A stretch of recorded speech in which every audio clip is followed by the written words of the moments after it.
In this video, we will break down what exactly is a Microsoft Intra ID protection and why it is a game changer for your organization's security strategy.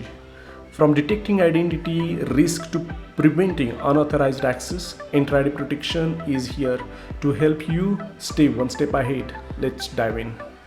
Hey everyone, welcome to How It Works. I am Amol and I am so excited to have you here as we kick off 2025. With our first video of the year, first off, big thank you to all of you for sticking around. It really means the world to me.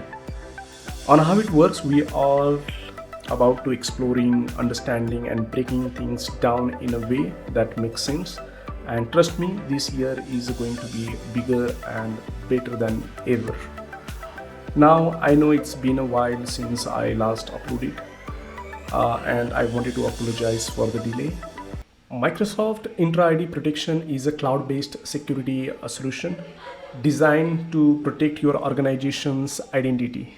It is a part of a Microsoft Intra suite, which focused on identity and access management.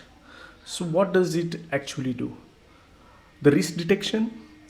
Intra ID protection uses AI and machine learning to detect unusual activity like sign-ins from unfamiliar location, compromised credential, and impossible travel scenario, where a user appears to log in from two distant location within the minute.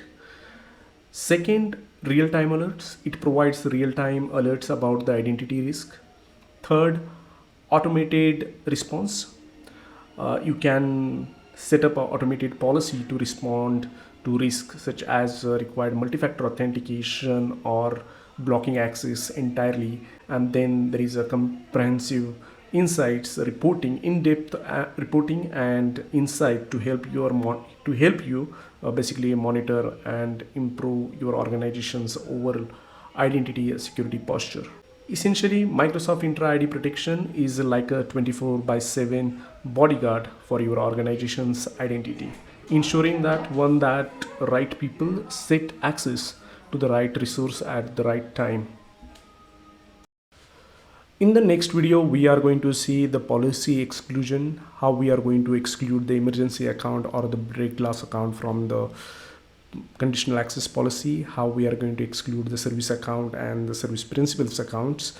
Then we are also going to see how we are going to set the multi-factor authentications with the conditional access policy, how we are going to exclude our known network locations, and how we are going to set the conditional access policy in a report only mode so that you can audit the conditional access policy and then make a proper decision. So in the next video, we are going to see all this in the demo. So just be tuned and see you in the next video. Thank you.